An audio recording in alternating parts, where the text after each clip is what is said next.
Fala aí, pessoal, beleza? Vamos falar um pouquinho sobre aqueles operadores in, and e o or. Principalmente o in, que normalmente vocês não conhecem. Até quem veio do Excel não tem esse operador no Excel. Mas quem vem do SQL, base de dados, é um operador muito comum. Então vamos começar de uma forma simples e utilizando o and e também o operador or dentro de um if, e depois vamos colocar o in para vocês verem como é mais fácil utilizar o in.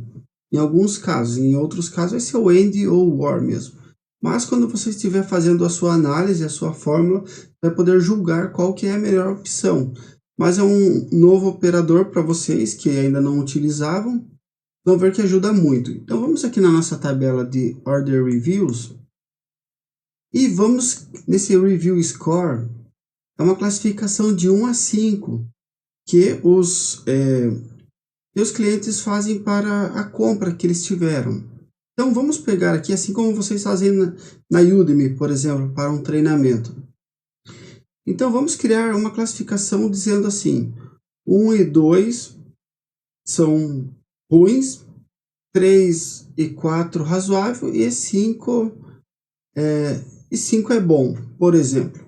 Vamos lá fazer com o OR primeiro. Vamos fazer uma condição do OR para pegar notas 1 e 2. Legal? Então, eu vou vir aqui no nome da tabela, que é o Order Reviews, botão direito e nova coluna. E vou colocar o nome dela aqui de Class Underline Review. E é igual. Aí eu vou adicionar um if. If, vocês já aprenderam, dou um ESC para ser essa caixa de texto. E aí, qual que é o campo que eu vou analisar? O Review Score. Eu vou digitar Score aqui. E ele já trouxe a D, Order Reviews, Review Score, que é o nome do campo. Dou um Tab. Mas eu falo assim, ó, se for 1 ou 2, ele é ruim. Então, eu vou copiar esse campo aqui e vou dar um Ctrl X. Como que funciona o OR? Vou falar assim, eu posso escrever OR mesmo, igual no Excel. Eu vou colocar a primeira condição, que é o score igual 1. E se eu quiser colocar uma outra condição, que no caso é o score 2, aí eu vou dizer aqui que o mesmo campo, que é o review score, igual 2. Então, se uma das duas condições, ele for score 1 ou score 2, for verdadeira, agora a gente volta para o nosso if. O que vai acontecer? Então, eu vou escrever aqui, entre aspas, ruim e vou fechar. Opa, fechei errado aqui. É muito importante utilizar aspas para string, viu, pessoal? Ou texto. Vou dar um Enter. Aqui ele vai ficar todo branco, porque só estamos vendo nota 5 aqui. Mas vamos filtrar o 1 e o 2. E olha só, pareceu ruim. Vamos filtrar aqui a última coluna de Class Review. Só tem ruim aqui. E agora vamos fazer um filtro. Vamos adicionar uma condição e se ele for 3 e 4, ele é bom, por exemplo. Né? Então, clicando sobre a coluna aqui novamente, eu vou adicionar uma outra condição. Então, eu vou apagar aqui o parênteses que estava aqui, esse último parênteses, olha só, ponto e vírgula, e agora eu vou adicionar outro if. E aí, qual que é o outro if que eu vou adicionar aqui? Eu vou adicionar um win, por exemplo. Então, eu vou Shift Enter para ele pular de linha e vou copiar o if de novo, se. Mas agora eu vou colocar o nome da coluna mesmo, vou colocar score, vou colocar novamente, perdão. Em vez de eu colocar ele igual, eu vou colocar ele in. Olha só que legal, esse operador é novo para vocês.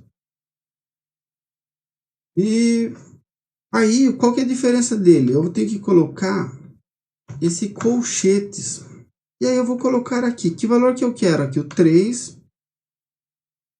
Agora eu não lembro se é vírgula ou ele é ponto e vírgula, mas acho que é ponto e vírgula mesmo. 3 ou 4. Vamos ver se vai funcionar, pessoal. Então, se ele for 3 ou 4, então vou colocar bom. Aqui. Bom. E aí vou dar um Enter porque o Power BI vai fechar para mim. Se ele estiver errado aqui, vai ser uma vírgula. Ele fechou e deu certo. Ou seja, quando eu tenho 3 e 4, agora essa nova condição minha, ele é bom. Ah, legal.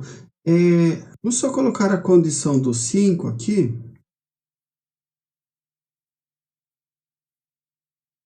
Nós não fizemos o 5 aqui, caso. E aí, por último, nessa coluna, eu posso, como ou ele é 1 e 2 que ele é ruim, ou 3 e 4 que é bom, quando ele termina, logo após o bom, eu já posso colocar excelente aqui, por exemplo. Excelente. E vou fechar aqui e fechei o outro também. Podem fazer no de vocês que também vai dar certo. Então, nota 5 é excelente. Bom, então nós já utilizamos o nosso OR e o nosso WIN aqui. Isso aqui são operadores muito bacanas de utilizar. E você vê que nesse caso, o WIN é bem mais fácil de utilizar, né? Porém, eu gostaria de utilizar duas condições. Ou seja, aqui, o que o nosso Power BI está vendo? Se uma dessas condições for verdadeira, ele já é ruim. E nesse caso aqui também, se uma das condições for verdadeira, ele já é bom. Mas e se eu quisesse que duas condições fossem verdadeiras, por exemplo? Vamos numa outra tabela, porque essa tabela aqui não tem duas condições para a gente utilizar. Então vamos aqui na Geolocation. Claro, isso é um exemplo, pessoal, principalmente para despertar criatividade em vocês. Na Geolocation, eu vou adicionar uma nova coluna. E nessa nova coluna eu simplesmente quero saber se é capital ou interior, mas isso apenas em São Paulo, apenas para vocês verem como funciona. Vou digitar aqui o nome da coluna como capital / interior. E é assim. Se. E aí, igual o OR, na função do OR, eu vou colocar AND. E vou abrir ela. E qual que é o campo que eu quero saber? Eu vou falar assim, ó. Se a cidade for São Paulo e o estado for SP, então capital, se não interior. Vamos lá. Vou colocar aqui city. Ele trouxe para mim já o único campo que tem city no nome. Por igual. Aí eu vou escrever igual, está ali embaixo mesmo. São Paulo. Ela não é uma linguagem case sensitive, tá bom, pessoal? E qual que é a outra condição? Eu vou colocar aqui state igual SP. Vejam que agora eu estou colocando minúsculo. Vou fechar o AND. Olha só, fechei o AND, assim como fechei o OR. Então, se as duas condições forem verdadeiras, então capital. Se não, interior. Fechei, Enter. Essas primeiras aqui já tem que ser capital. Dito e feito. Quando que é interior? Vamos filtrar aqui. Capital e interior. A qualquer outro lugar. Eu não estou fazendo referência a nada, tá bom, pessoal? Foi apenas um exemplo, tá bom? Eu também não sou de São Paulo. Eu moro numa cidade a 100 quilômetros de São Paulo. E eu moro no interior, tá bom, pessoal? Então, apenas para vocês terem um exemplo e vocês verem também quantas vezes a gente usou o if, quantas vezes a gente teve que testar condições se são verdadeiras ou falsas e tomar uma ação com isso, né? Então, isso é muito normal, pessoal. O if é uma das funções que eu mais uso com certeza, porque o tempo todo eu estou verificando se é verdadeiro ou falso. Atende, não atende. Se atender, o que eu faço? Se não atender, o que eu faço? E para vocês isso vai ser muito útil também. Vou ver que no decorrer do curso vamos usar outras funções, mas sempre vamos estar testando condições para fazer cálculos ou trazer resultados que gostaríamos, desejamos. Beleza? Até a próxima aula, pessoal. Obrigado. Tchau, tchau.